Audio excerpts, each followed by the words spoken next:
Today I will discuss the consequences of the first war of independence and also the drawback of the first war of independence 1850. For discussing the consequences and war of independence of 1857, I want to show once the causes of the first war of independence 1857.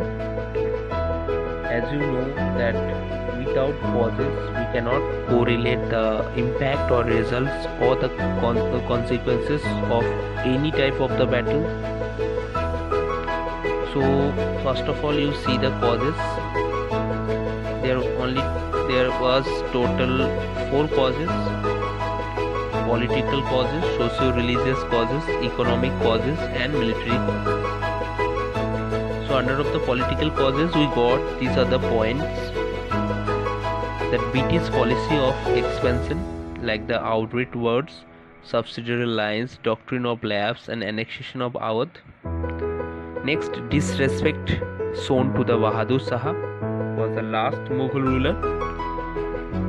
And next, treatment given to Nana Sahib and Rani Lakshmibai by the British government, and absence of sovereignty of the British. Under of the socio-religious causes we got the interference with the social customs, like the Soti Widow Remarriage Act, Western education to the girls, apprehensions about the modern innovations like the railway and telegraph, policy of racial discrimination, disrespect and ill treatment, corruption in administration, oppression of poor, fear regarding Western education, and taxing religious places. Next, under of the economic causes we got the exploitation of economy, means economic exploitation, drain of wealth, decay of cottage industry and handicrafts, growing unemployment, inhuman treatment of indigo cultivators, poverty and famines, economic decline and peasantry, decline of landed aristocracy. And last cause was military cause and also immediate cause. So ill treatment of Indian soldier, lower salaries, deprivations of allowance, less chances of promotion, General Service Enlistment Act 1856,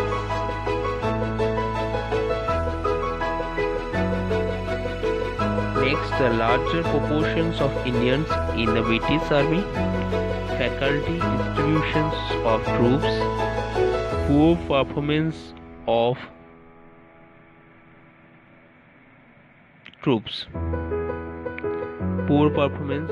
British troops. So these were the different causes of this first war of independence. So student, now we will discuss about the consequences of the first war of independence. First point, end of East Indian Company's rule. So by the first war of independence, the East Indian Company's rule was ended. Crown took over the charge from company. Secretary of State for India was appointed, who reported to British Parliament. Number 2, Queen Victoria's proclamation, 1st November 1858 at Allahabad. The transfer of governance was done. Lord Canning became the first Viceroy of India. Promised not to intervene in social and religious matters of our countries. Would bring equality, pardon soldiers, best for Indian industries, etc. Next point is end of Mughal and Peshwa. Bahadur Shah too went to the Yangon and Nana Sahib went to Nepal. 2 foes of British came to an end, means they both are exiled.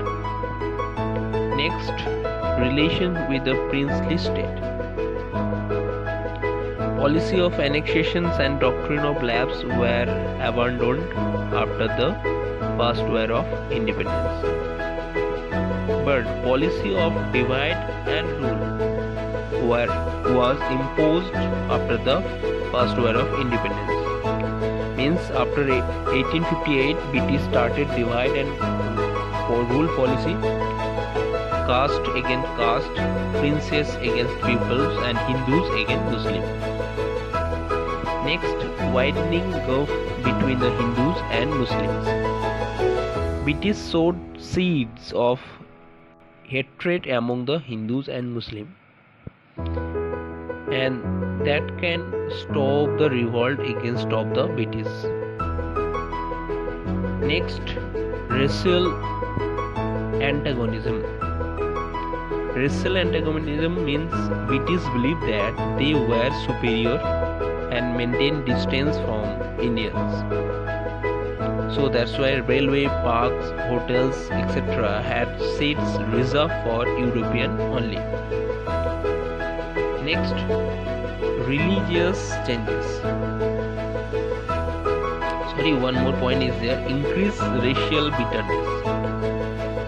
British believed that Indians are not trustworthy and remodeled the structure of the Indian government based on the idea of a superior race. Next point here you can see the religious changes. British rulers declared that they would not intervene in religious affairs, customs and traditions in our country, in our Indian culture. Next, foreign policy. Indian foreign policy was decided by the British with the two aims. Number 1, protection of its Indian empire, and number 2, expansion of British economic and commercial interests. Next, changes in the army is very important point, that's why I have marked as a star. Here, to avoid the another uprising, Indian army was recognized after 1858 in different manner. What are the manners? No of Indian troops was decreased to 1,40,000 army.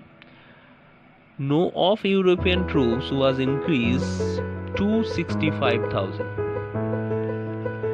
So Indian troops was decreased to 1,40,000 and here European troops was increased to 65,000.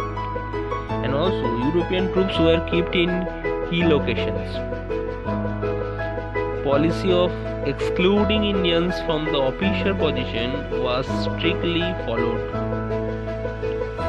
Weapons were never placed under the charge of Indian. And also, the divide and rule policy was practiced during the recruitment in the army. Discouraged nationalism through caste and religion discrimination in regiment. Soldiers were not allowed to read the newspaper and also the journals. Next point is economic exploitation. This point also very important, and you know that you have already got that information about the economic exploitation as the economical causes of the first war of independence. And this economic exploitation now we are getting as a result. Here you can see the Indian become a colony to export raw materials and import the finished goods. So British government now they have started using India as a raw material supplier, and they were finishing the goods in their country and again importing in our country and selling in our country market. Next, salaries of the soldiers, military officer, council members was taken from the Indian resources. So their governments, what are the expenditures for their employees? So all they are draining from our country.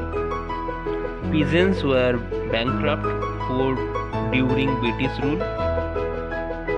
Actually, we are talking about the indigo peasant, and you know already that indigo revolt happened. And next is Indian cottage industries and handicrafts collapsed. Next impact was rise of nationalism. Here you can see rise of nationalism. Uprising of 1857 paved way up for the rise of national movement. Sacrifices made by Rani Lakshmibai, Nana Sahib, Mangal Pandey inspired the Indians and also started a tradition of resistance to the British rule. Now we'll discuss about the drawback of the first war of independence. First point, lack of planning and organizations and leadership. The movement did not have common plans of military action or a centralized leadership. The uprising in different parts of the country were completely uncoordinated. Number 2, lack of common cause. This movement had no common goal before it except for the anti-foreign sentiments. Number 3, you can see the lack of participation from all sections of the society. Some of the rulers of the Indian state and the big zamindars refused to join this movement. Next, lack of resources. The British Empire had far superior resources in terms of men, money and materials to the Indians. And next, the lack of national-wide dimension. Here the movement did not have nationwide dimensions. It could not spread much to South India and also most of Eastern or Western India. Sindh and Rajasthan remained quiet. Nepal held in the superstitions of the movement. Bombay had Madras and Madras armies remained loyal to the British. And last cause of the drawback, the beginning of the movement before the fixed date. The uprising was supposed to begin on May 31st, 1857, but due to the Greece cottages incident, it began much before the fixed date. So the whole plan remained disorganized. So students, today up to that much. I hope you have understood clearly. Have a good day. Thank you.